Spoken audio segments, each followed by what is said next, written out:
Please join us for an hour of Flashback Sports. Where we look back to the sports of the 70s through today and relive the good, the bad. You can't be serious, man. You cannot be serious! the ugly, The really ugly. the cool, The Joe Cool. the characters, The many, many what were they thinking moments. and what made the 70s the 70s. The events. Down goes Frazier! The rivalries. Wanting to go at each other now, huh? And of course, the fights.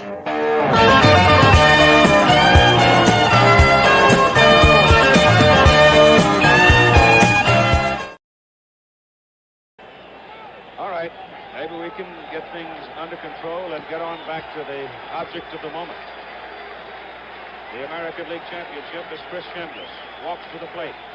Chambliss, a sacrifice fly to left field for a run. Fielder's choice, a double and a single. Bird and Mingori are warm in the Kansas City bullpen. Chambliss is so hot he's got his shirt unbuttoned. He's in heat.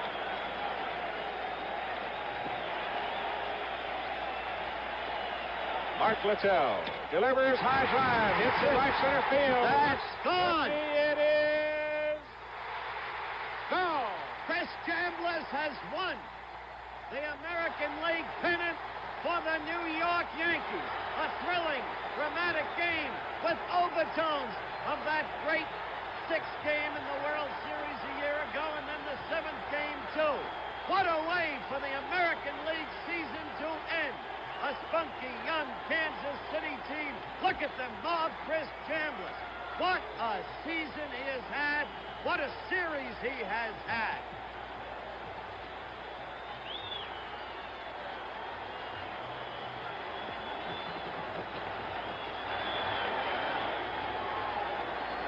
Well, there obviously was no opportunity for Chris Chambliss to travel around the bases. He had to almost fight for his life to get to the clubhouse. He didn't touch home plate, but I'm sure it won't make any difference. It'll be an easy ruling on that one right there. It's a home run all the way. The stage was set for Mr. Chambliss. He set record after record. And it's a shame they don't have a most valuable player award for the playoffs. He hit that home run against a good, tough young reliever whose whole record indicated how difficult it was to hit home runs often. Chambliss went up there with one purpose in mind, to hit the ball out of the ballpark. He achieved his second home run of the playoff series, his 11th hit of the playoff series, his 8th run batted in the playoff series. A remarkable individual effort by the man from the University of California at Los Angeles. Welcome to Flashback Sports with Gil and Dave. And I'm so privileged and honored to have one of my boyhood heroes, idols, Chris Chambliss, who will experience and go through his whole career. Before we speak to Chris, I want to mention a couple of house things. I want to wish Dave's son Jack and his daughter Ellie happy birthday. And I became a grandfather, so congratulations to Dean and Jessica. Congrats, Dean, Jessica, Francine. Luca Anthony. So very proud and hope to see him soon. But we have Chris Chambliss, I think a very underrated player. I mean, he's known for that home run, clutch hitter, great fielder. You know, used to have the snatch. He saved Denton Nettles and a lot of errors. Chris, thank you for coming on our show, Chris. Thanks for having me, you guys. Yeah. I can see you now anyway. Oh, okay. You can't. But we have. So we're doing it like old-fashioned, technology. Chris, I want to ask you a question. How scared were you that you were not going to make it into the dugout after hitting that pennant-winning home run? Yeah, that was the scariest part is when I went to second base. I hit second and I don't know how I tripped, but I tripped and fell on the ground. So that was just kind of like the scariest moment. I kind of thought all the guys, everybody was going to be jumping on top of me and bury me into it. So that was good. That was probably the scariest moment of that time. Got a little technical issues. Yeah. Good. Chris, yeah, I hear you. Great, Chris. But a little difficulty, but Chris, you had a great career, with the Yankees and stuff. Talk a little bit about the great rivalries you had with the Kansas City, with the Red Sox, the Orioles, and those great tough, playoff series with the Royals and that great playoff game with the Red Sox. Yeah, it was a fun time ever since I came to the Yankees. I was traded in '74 before we were at Yankee Stadium, so we had those rivalries built up throughout those years, even though they weren't championship years. Red Sox, Baltimore, we had, if I remember, we came in second place in like '74, and so these games just built up momentum over the years against some of these great teams, and when it comes to '76, I mean that was kind of like a magical year. It was our first year in Yankee Stadium, and the Red Sox thing was going on all the time. But the Royals were a tremendous ball club during that time, and we had some great games with them during the season. And it turned out that the playoffs turned out to be the exact same thing. It was great. Hey, Chris, we're going to show you a couple of your highlights with the Royals. Jack, if you played videos number 3 and 4 back to back. He's at the belt. 1-2 pitch to Brett. Curveball bounced to Nettles at third, to second for 1, and McRae takes, and now Patek is going to try to score, and he will score. And the ball game is tied. McRae knocked Randolph down, threw a rolling block on him, and while Randolph was on the ground, Patek scored from third base. And the ball game is tied 1-1.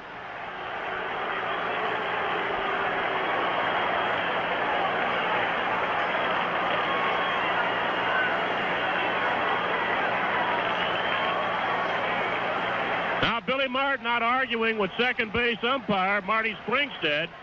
He's saying that McRae came out of the baseline and actually was out of the baseline when he knocked Randolph down after Randolph had touched up at second base. And Martin and Springstead out arguing. But the score is tied 2-2. And he pulls one to third. They'll go for the double play. Out at second. Out at first. No, save at first as Mayberry lost the ball. Throw was there in time. But Munson is safe with a run batted in. And Nettles went in and got Frank White here. Watch Gray. Come on. He does what McRae did. Goes right after him. Number 44. Right there. Greg knows with the block. And that made the runner safe at first base. Good play by Nettles. Hey, Chris, that was real baseball, Chris. I don't think you'll ever see stuff like that. Is there somebody on the Yankees besides Nettles that you would want to mess with? To tell you the truth, both of those were illegal even when we were. Nettles did the slide, because he just went in there like a football player, and McRae hit Willie way back behind the base.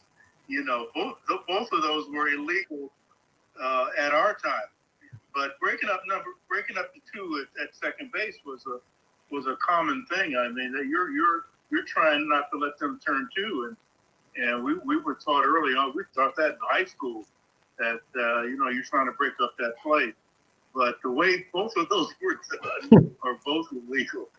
Bill White had it. It was even illegal when we were playing. Dave, you want to ask me about that? Yeah. Let me know. Make sure Chris can hear me talking. But so Chris, can you hear Dave? Okay, yes, I can hear you. Good. Okay, good. We're a little technical. Your career. Well, we kind of waxed poetic a little bit on a lot of the guests that come on here. Really appreciate you being on here. But I think you've had one of the more underrated careers, really in the history of baseball and certainly in New York sports, because you were in the middle of a lot of things. And besides being, what a lot of people don't realize about you, and because you're so low key and humble, you were the overall number 1 pick in the draft in 1970 for 1970-71.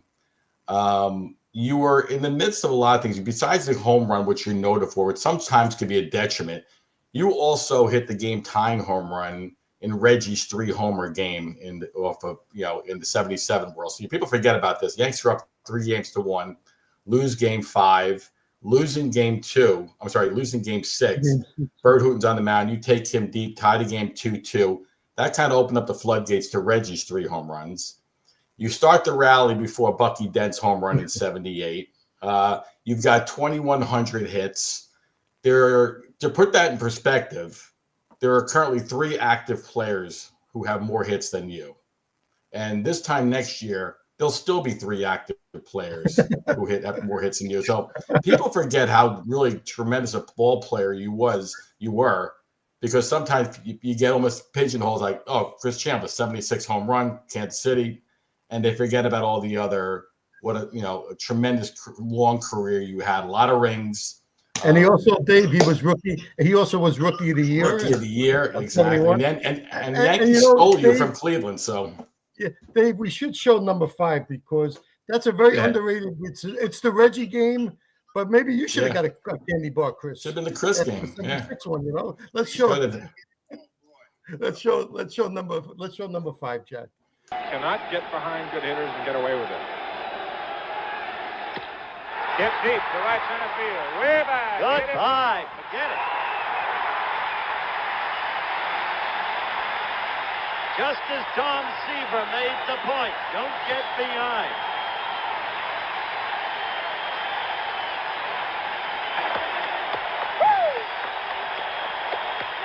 Well, I'm sure we'll see that replay, and I've got to make a point here. He was 2-0 to Reggie Jackson. He threw the knuckle curveball for ball 3. He got behind Chris Chambliss here and came in with a fastball, a low fastball. You cannot pitch behind in the major leagues. I just can't say it enough because it's such a basic principle of pitching. You cannot give good hitters like Chris Chambliss or Jackson the upper hand. You know, Chris, we needed a guy like you this year in the playoffs and postseason. Thank you guys for showing that because that's one of my favorite stories when they ask about, the home run in 76, of course, but other people ask me, what other moments were pretty special. And I love to bring this one up because it was nobody remembers that home run because of what Reggie did afterwards. And, right. And so that was a real proud moment right there. That was turned out to be my only World Series home run. And so that was, I really thank you for that. My career, had it had more home runs, I think there'd be a little bit more recognition. I didn't get 200 homers, but yeah, I'm really proud of what I did. To appear in the World Series three years in a row. I mean, that was outstanding. And a big highlight for me also was that I hit 4th for a team that went to the World Series in 76 before Reggie got there. So. Right. All those are proud moments. Hitting behind Thurman when I believe I was 4th in the league in MVP, and Thurman won it MVP. So. And who was second? Mickey was Mickey Rivers second in MVP that year in 76? Yeah, he might be. He hit 324. Wow. And Roy was still playing. Roy White was still playing great. He hit second. This was Willie Randolph's rookie year. So Willie was hitting like 8 or something. Wow. But it was Mickey, Roy, and Thurman hitting ahead of me. I mean, I had guys on base every time up, and I didn't strike out that much, so I made a lot of contact. And Billy Martin, kept me in the 4th slot. And that really helped me drive in the runs that I did that year. Chris, I talked to Dave a lot. I mean, I grew up in Brooklyn, big Yankee fan. It's a thrill to be here and talking to you. But I know the championship year, they come back against the Red Sox, the Dodgers. I always felt that the year of 76 was just a fun year. The way you guys ran the bases. I think Billy was the greatest that year. To me, I know, Dave, for us, growing up with Met fans always and not winning and winning that first time, talk a little bit about, Billy, your relationship with Billy, George Steinbrenner, what it was to be a Yankee, and the difference when you were a player compared to when you were a coach and one as a batting coach with Torrey's team. A little bit of time to understand when you were around Billy Martin. Billy Martin's an aggressive, he's always taking chances. He's great on the field, and he was fun to play for. And if you play hard for him, he's going to like you. And if he doesn't like you, that's not too good either. You'll know about it, that's for sure. If you play hard for him, he's really loyal, and he keeps you in there and lets you play the game. And so you're right about 76. We were maybe not as less. Reggie gave us a lot more power, obviously, but Greg was our power guy. I think he was like lead the league in home runs, I believe, 32. Yeah. Mm-hmm. And Thurman and I had like 17. Thurman was like 12 or whatever he had. You know, we didn't have 20, but we were fast. You know, we had that speed with Rivers and Roy. Roy was running fast, and Willie came on. So, and believe it or not, Thurman was faster than you think. Yeah. He had very good speed. So we had a combination of the power and the speed, and it was an all-around great team. There's no doubt that when Reggie came on, you know, that's given us more power. So we kept with that speed. So that took us over the top to win the world championship the next 2 years. Hey, Chris, we got a nice highlight from you. We're going to show you highlight 6 from the 76 season. One of my greatest memories of 76. So, Jack, play number 6 for Chris. In the opposite field with a base hit. Here comes the runner. Here comes the throw. And let's see. He holds on to it. Does he hold on to it? And they have a fight. Here they go. Pella and miss. And the bench is empty.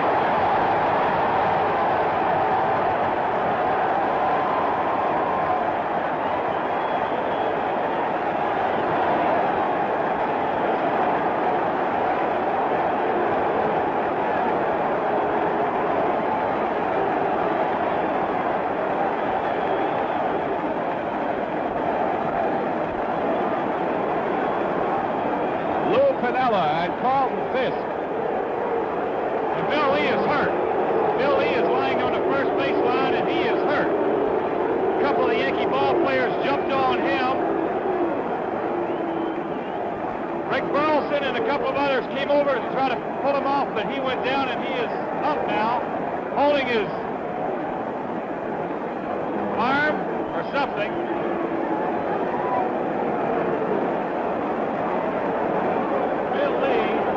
Now going over to a couple of the Yankees, and there they go again.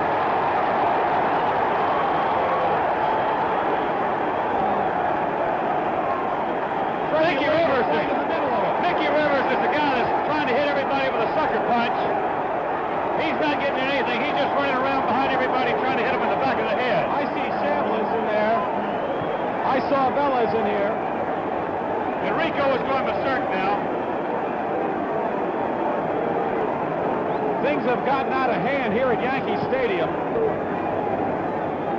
And Bill Lee is really hurt. And the crowd, they'll get there too. You got to love Yankee fans. One less left-hander you got to face, Chris. Nettles, and they cheered him when he left. Hey, Chris, what did Bill Lee say to Nettles to make him punch? You were right there. I have no idea.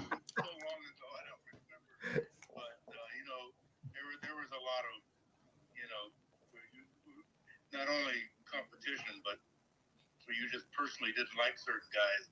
Bill Lee is, you know, it was hard to like him when you're on the other side, you know. So I don't remember any words they were saying. I saw me fumbling in there. I don't even know what I did. But you were pulling bodies off there. I don't know, Chris. You're pretty big, so. In the middle of that also. Hey, Chris, that rivalry, you know, the Yankee rivalry, probably the most intense game. I think I've heard Lou Piniella talk about this. The most intense game he's ever played in was the 78 playoff game with the Red Sox. I don't know if you would agree with. Actually, a good segue into that is Jack played number 7, another rally. Deep to left. Yastrzemski will not get it. It's a home run. A 3-run home run for Bucky Dent. The Yankees now lead it by a score of 3-2.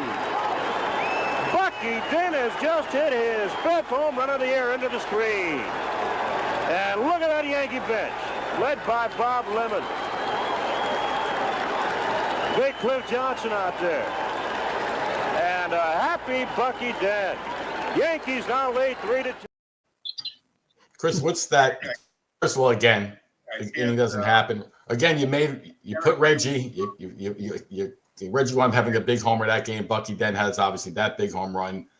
Gets lost in it. That's basically a 2-out rally that you started that gives them the lead.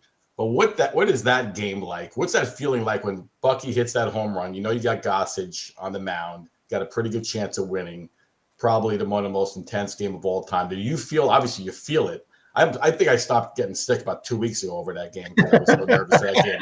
What's it like to be in the middle of that Fenway Park, sun shining, October day? Yeah. Yeah, I agree with Lou 100%. That game there, you know, I won't say the word afraid, but it's like you don't want to make an error in a game like that. You know, it's like, what if they hit the ball to me? Because every play was pins and needles, and that's the way every inning, every play, every ball that was hit to it, anybody just could have made a difference in the game, and that's the way you felt during that game. So I mean that was intense, and it was, and overall it was fun. You know, obviously, when you win, but you're right about that. That was a tense moment, especially with Yastrzemski. Oh boy, yeah. You know, with Goose, that because Yaz was still, you know, in his prime at that time. You know, yeah, he's still Yaz. Yeah, Yankee killer too. You know, we've had some great moments. I should bring up a moment for you that wasn't in the playoffs, but it was against Boston, and it had to be like 74, 75 when I hit a ball. And if you remember, the stands in center field at Fenway Park the fans used to sit there. They blocked it off now because of sort of batter's eye and all that stuff. But I hit a ball up there that you couldn't tell whether it was going to be a double or a home run. And so I ran around and got to third base, and the umpires were calling that it was a double. And Billy Martin went out there and was arguing. And while I was standing with Dick Hauser at third base, I had a dart stuck in my arm. Wow. Yeah, from behind third base. That was one of the scariest moments. I'm glad I wasn't facing. Oh my God. Wow. Stands at that time, but we've had some great moments with the Red Sox. I mean, it's just I can't imagine replaying any of that. It was just wonderful during those years. Hey, Chris, talk a little bit about 78 coming back from 14 games and that Boston Massacre. Tell us what transpired in that season. You know, Billy left, Bob Lemon came in, and it was a lot of Bronx Zoo stuff with Reggie and Billy and stuff.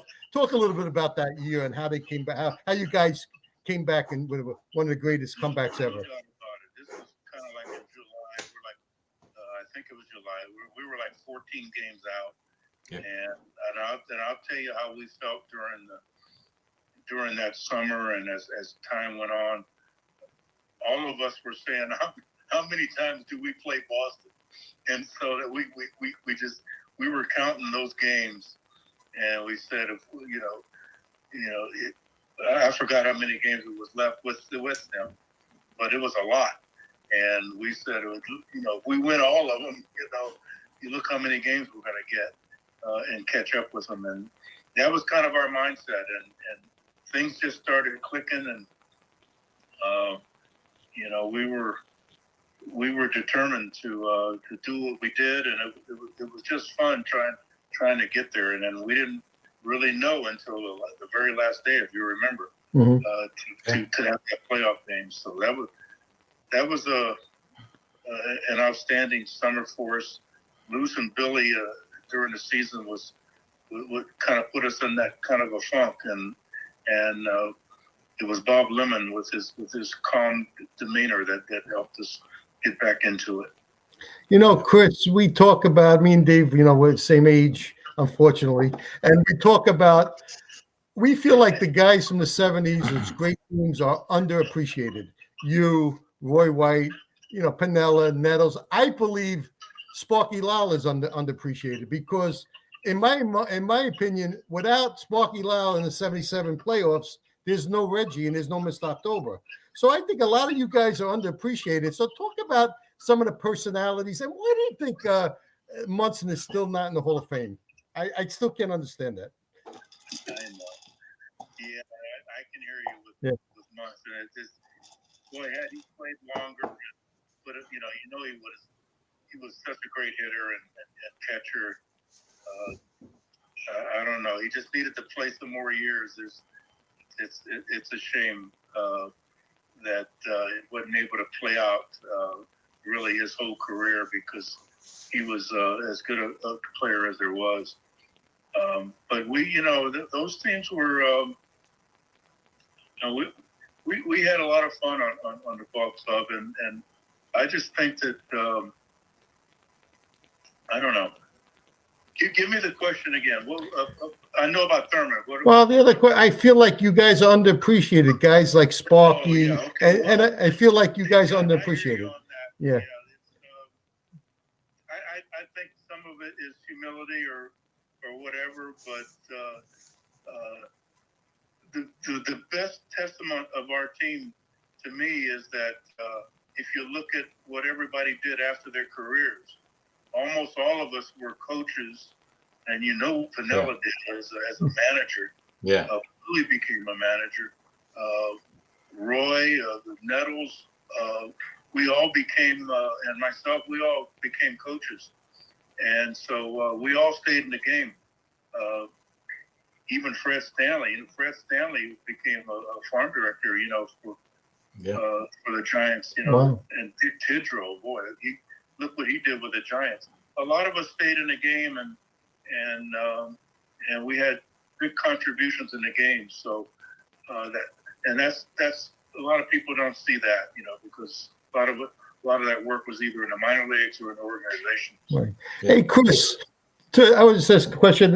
Before you hit the home run in '76, and the fans were throwing stuff, and it was Bob Shepard. What were you thinking when you're on deck and you're waiting? It was probably a 5 or 10 minute delay.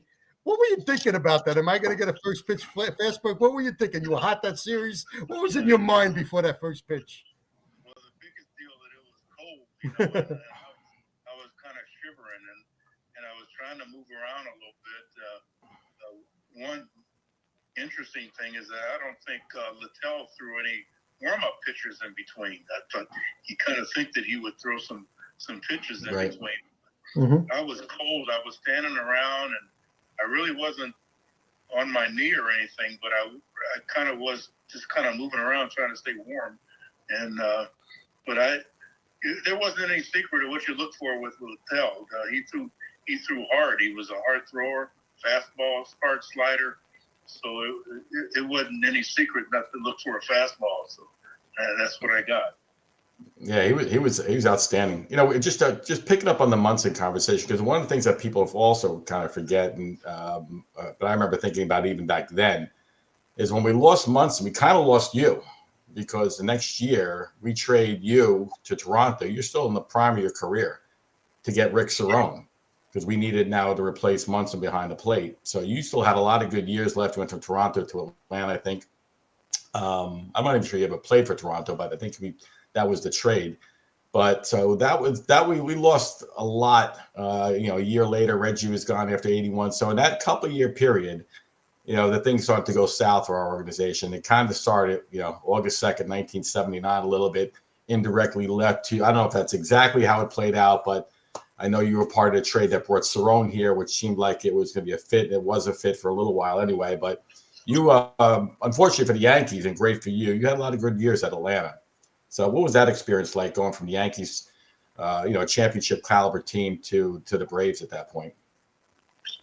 It really turned out great. You're right. I was traded to Toronto, and Pat Gillick was the general manager. And he calls me on the phone, and he says, Chris, I got 3 really good first basemen in my organization right now. I don't know how Mayberry got there. Mayberry was with Toronto, and Upshaw. You remember? Yes. Willie Upshaw. He was just coming from the minor leagues. ready to play in the majors. He said, I got 3 guys, and one of you are going to get traded. And so 30 days later, I got traded. What made it so great is you remember Bobby Cox being a Yankee coach during the World Series, was managing Atlanta. So he was a good buddy and good friend. I was playing every day because he was managing. So I did have some good years. In 82, and really I think 81, Joe Torre came on to manage. And in 82, we made the playoffs.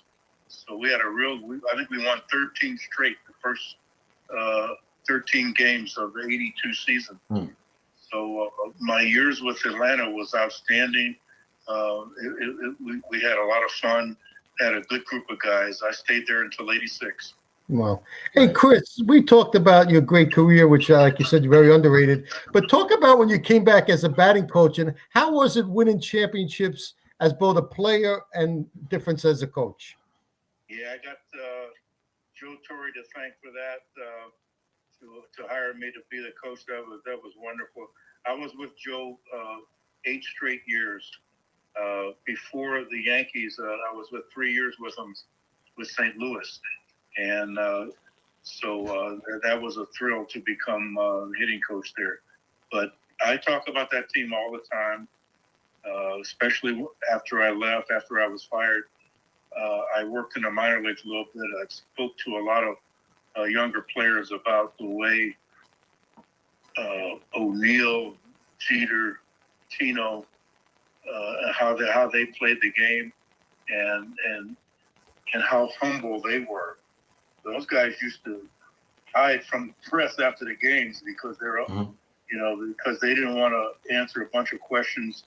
But they really were an unselfish ball team. I loved the way the middle of our order, the guys that drove in 100 runs, they'd never swing at bad pitches.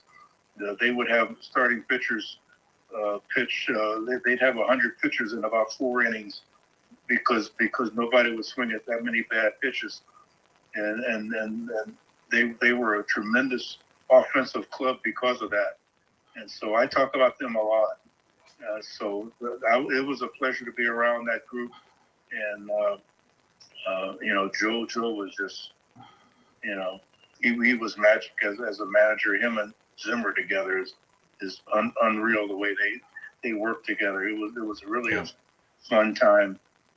What's that feeling like being a batting coach or a pitching coach for George Steinbrenner when, it's only a matter of time? You can go 2 weeks. You have 2 bad weeks, it's done.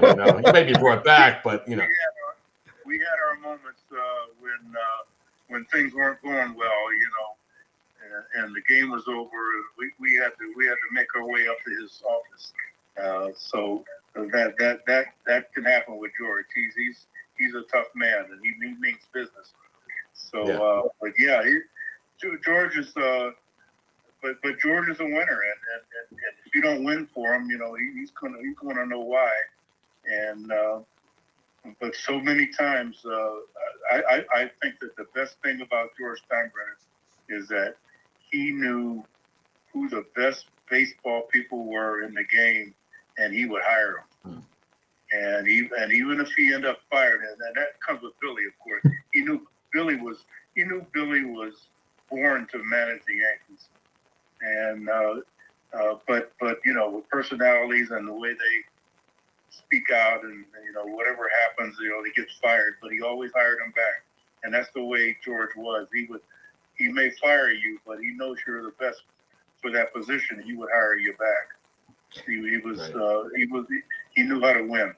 Hey, Chris, I was told by a lot of players that when George was in the clubhouse, there was some serious stuff coming down. Did George go into the clubhouse a lot when you were playing? No, he did. Yeah. He did sometimes, but he knew not to come down there too much. He would make his noise either through the press or through somebody else to let us know he wasn't happy, but. And his message always got through. When George wasn't happy, and that's bad news. He's going to make some changes if he wasn't happy. Hey, Chris, What do you think was missing with the Yankee team of today? Why do you think they can't get that elusive championship? As a baseball lifer, what do you think they're missing? I wish I was closer to it. You know, it's hard to say. I mean, they again, what you kind of downplay what they are because they didn't win a World Series. But you got to remember that they got to the World Series. In fact, I remember reading in the papers during the summer, you know, how things, you know, fans were all over them, and then I looked at their record, and they were like the second best record in baseball. Yeah. And Yankees. You know, it was like, damn, why is everybody getting all over the Yankees? and so it's not everybody. It's just Gil. It's just Gil. It's just me. It's just the Brooklyn guys. You know, me, Joe Fauci. That's all the Brooklyn guys. I played for New York. I know what the demands are, and it's pretty special.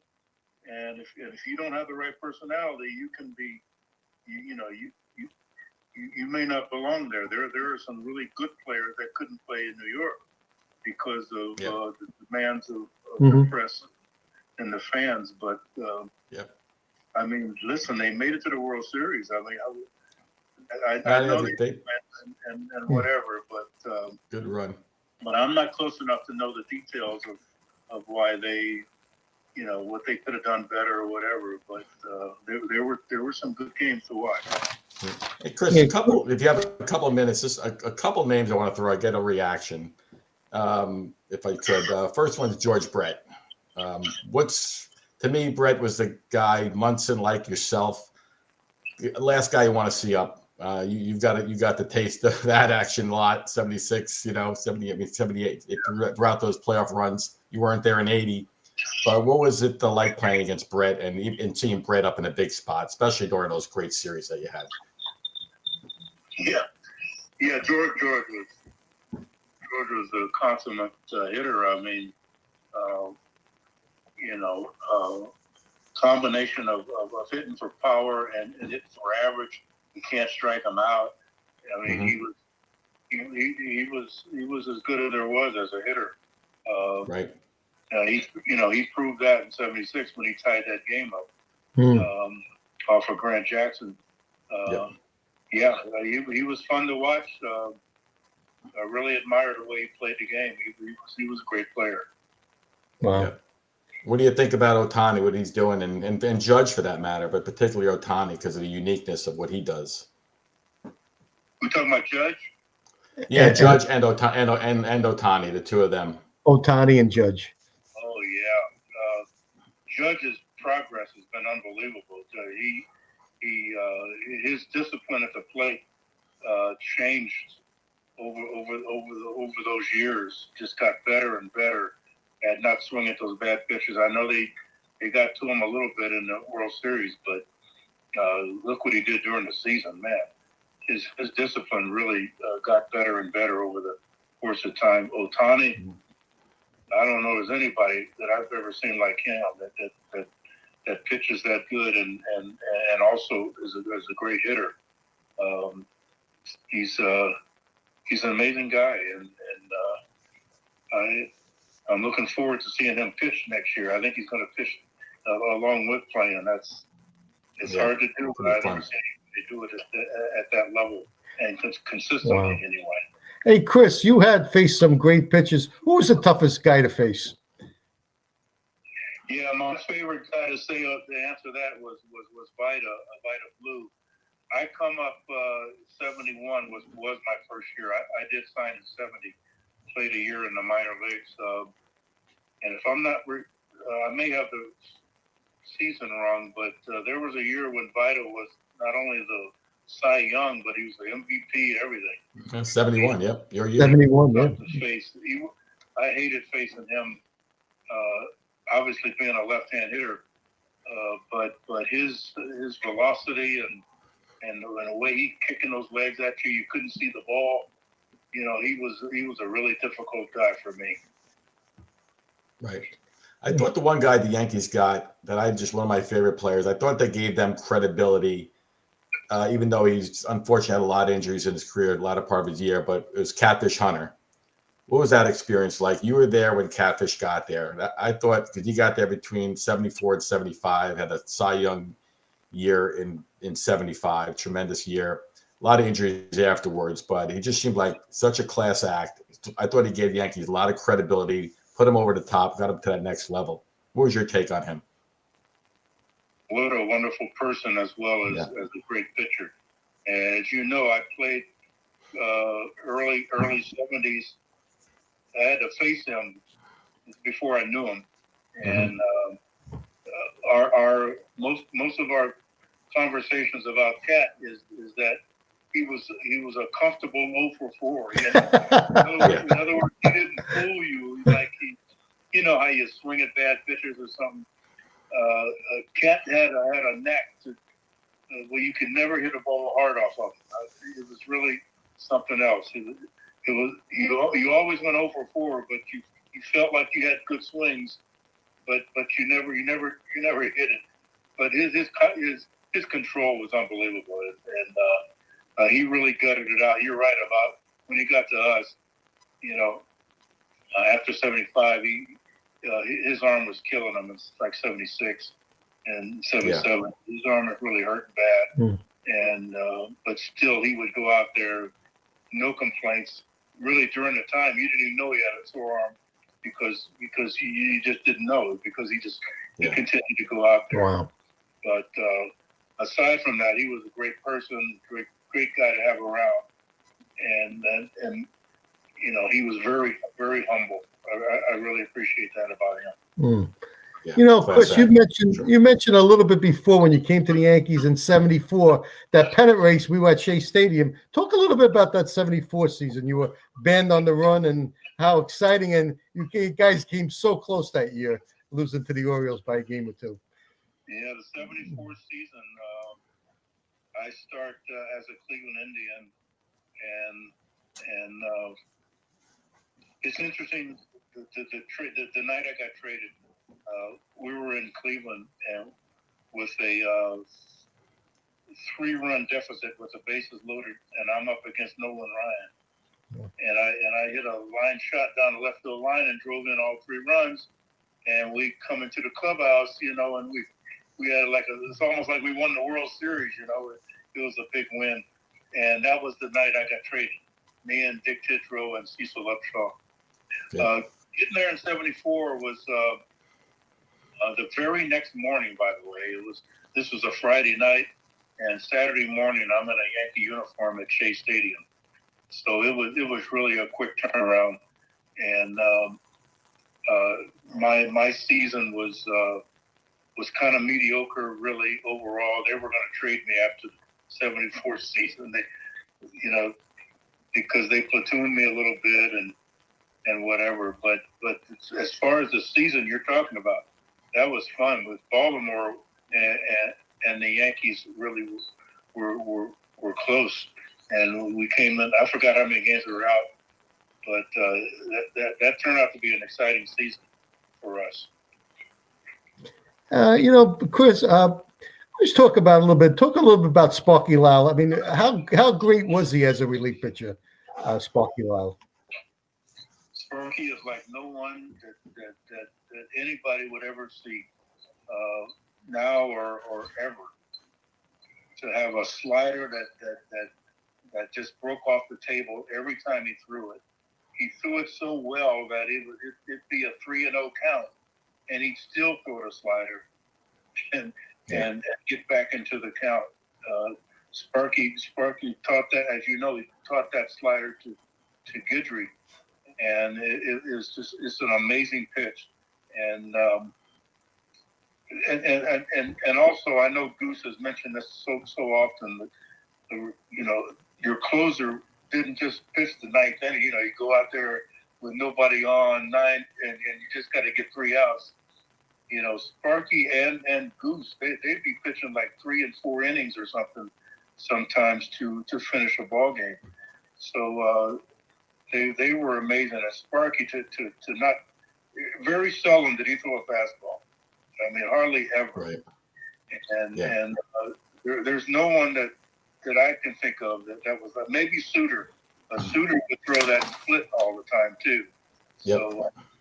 So, before we let you go, let's play number 8 for Chris. It's probably one of his famous moments besides hitting the home run. So, Jack, play number 8. Dusty Baker at second base. Nick Davalillo at first base.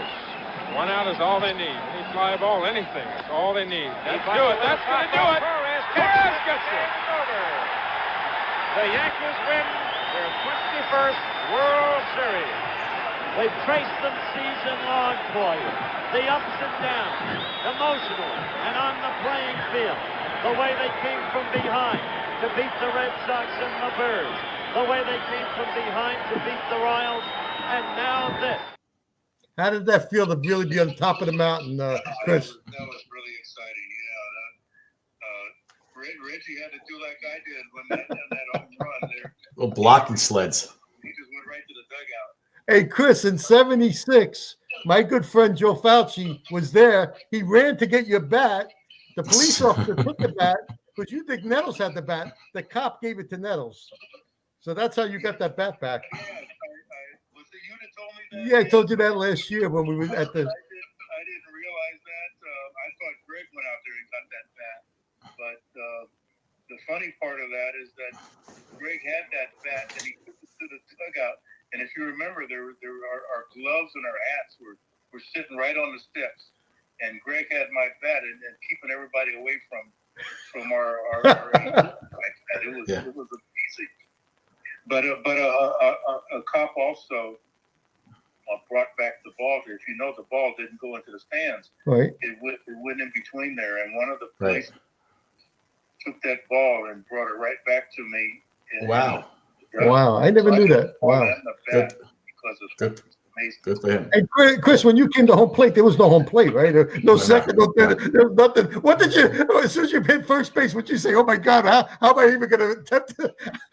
You even said that in your head. How did you make it even into the dugout? You know. I didn't know, and the reason I knew nothing was there is because, we went into the clubhouse, and everybody said, "Did you touch home plate?" I said, "How could I do that?" So I put on a jacket. And I got a couple cops with me, and we made our way back out to the home plate. That's hysterical. Wow. And it was gone. So that's still down there and wow. back to the dugout. Wow. That's still the Chris Chambliss rule, forever known. That's a moment I'll never forget. Wow. I love the fact that Lee Lacy. I don't know if Lee Lacy's the guy who bunts at the end of that game. I think it was Lacy. But if you actually watch it, pay attention. Lee Lacy bunts the ball up in the air. He takes about 4 steps towards first base and then turns around and makes a beeline. He looks like Mickey Rivers going from first to third just to get off out of the field before the crowd got on there. Speaking of Mickey, is he as funny as I think he is, Chris? He had to be a lot of laughs in the dugout. Mickey Rivers. What about him? How funny is he as funny as I think he is? Oh, he's hilarious. Yeah, he's the life of the party, no matter where you're with him. He's so good with kids. He just he knows how to have a lot of fun. Great personality, and everybody loves to be around Mickey. He's Sparky was like that also. Sparky, I love him. Yeah. Because of those guys, man, we had so much fun. Pernella had a great sense of humor. Boy, we really were a team that had fun on and off the field. Yeah, I think he and broke up a little bit, but I always tell people I loved watching Mickey walk the home plate. Well, Mickey Rivers walked the home plate like he was a 90-year-old man. He would drag his bat to the plate like it weighed 80 pounds. It was all he could do to get there. And then run like a deer, right? Running a triple. Nothing better than seeing his hat fall off. It was awesome. I loved it. Hey, Chris, 78 World Series, Nettles. How good of a third baseman was Greg Nettles? And yeah. I'm one of the guys that knows the best because I played with him. If you remember, when I traded to Cleveland, right? Not traded. I signed with Cleveland, and I played for my first 3 years there. And Greg was third baseman, and so I saw him make those plays all during those years. And of course, it didn't get the recognition until he did that. Was it 78? 78. He was diving for all those plays. Yeah, game 3. He does that all the time. Greg's first couple steps were amazing. He was quick off. He just had quick feet, and he was almost ambidextrous. It's almost like he could throw left-handed as well. Wow. He was really athletic at third base. He was as good as I've seen play third base. Wow. You have I know you probably don't, but is there a teammate or two that rings up that comes to mind that either your favorite, makes you laugh, or just somebody who wanted to be around all the time? Anybody jump to mind as far as teammates, Braves, Yankees? Oh, well, my favorite is Mickey, of course. It is okay. Mickey, we did fantasy camps together. Oh, you did, all right. And then my other very close friend was Oscar Gamble. Oscar and I played together. There you go. Mm-hmm. And he came over to the Yankees too. So between Mickey and Oscar, I had as much fun as anybody could ever. As you know, I'm not very funny, so being around him really. You're a good audience. Hey, Chris, Oscar Gamble had a great uppercut swing. I saw him hit a couple nice towering home runs into the upper deck. Oscar Gamble could really hit. He would have been great for the entire career at Yankee Stadium. He'd been great today in today's game, He's unbelievable, and he did it off the bench. He didn't always,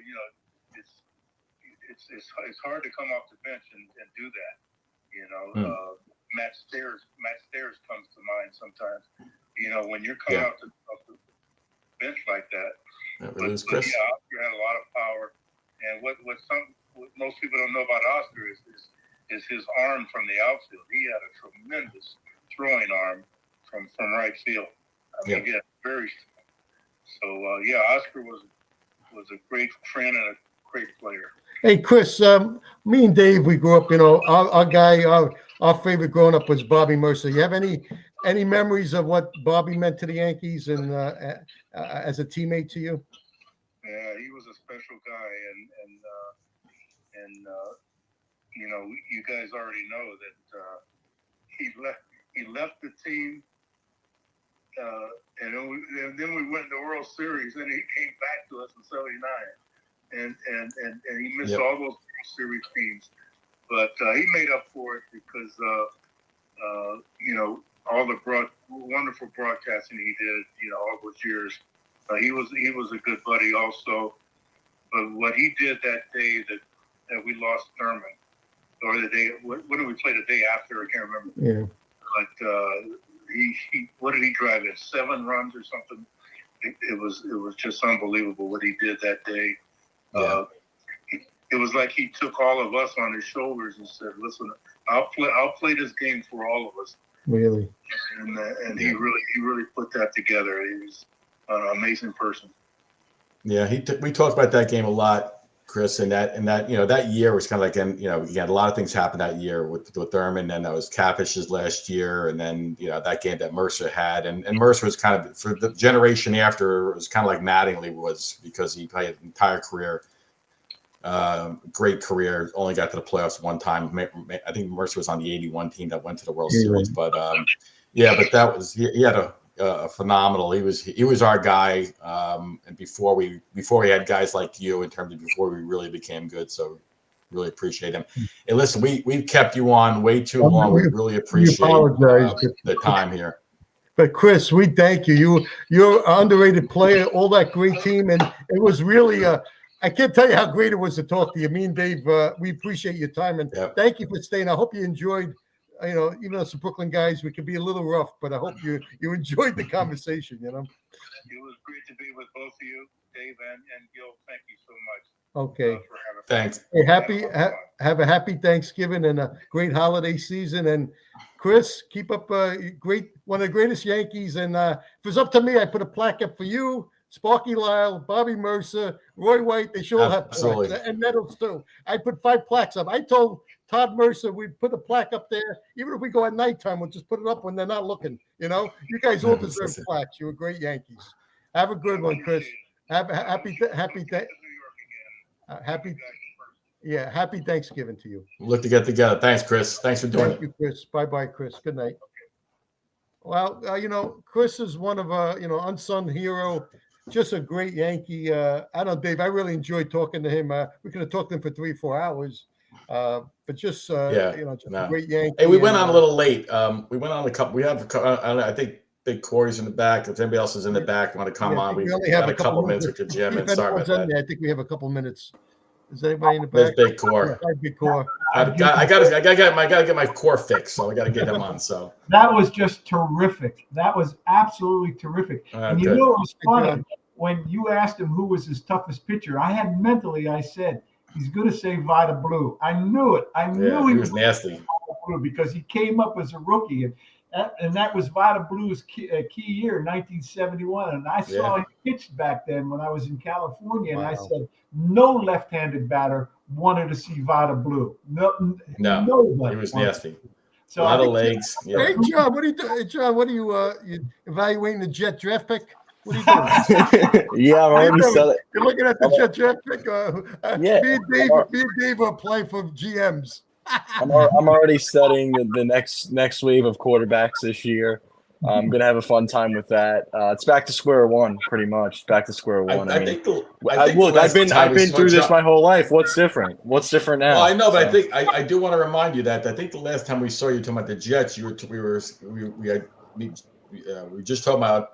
I think we had just lost the first game of the year. I had already basically packed things. I knew our coach stunk. And I think you were predicting a 4-1 start. And don't worry, guys, we're going to be fine, blah, blah, blah. So, I mean, look. I want to know. I need some new round of enthusiasm and optimism, John. Give me something to work with here. Is there any reason to be optimistic at all? Look, I don't know if I could do that, but I will admit, I will say you guys were right. I was wrong. I'll take accountability, something the team doesn't have today. I'll take accountability for that. Good job. Nice. But look, I will say this.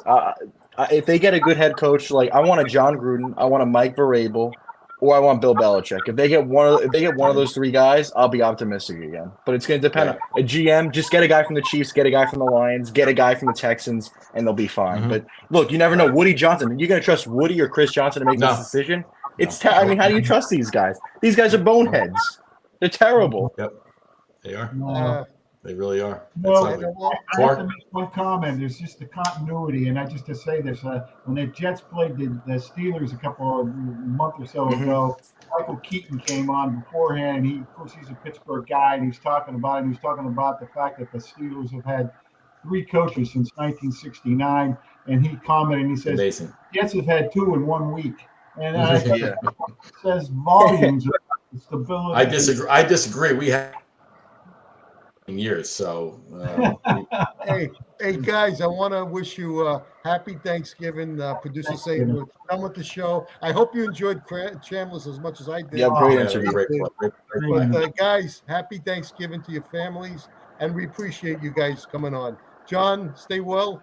With the Jets in 2079. I said 6 wins for the Jets. I'm on target, right, Dave? Yeah. I did call 6 could be less. Definitely could be less. Yeah. 6. What's that? 6 is optimistic. Yeah, please. Don't win just enough to lose out on somebody in the draft. Don't worry about it. You're right. You're absolutely right. Yep. You couldn't be more right. One more than that. Good night, everyone. Happy Thanksgiving. All right. Good night, guys. Thanks. Good night.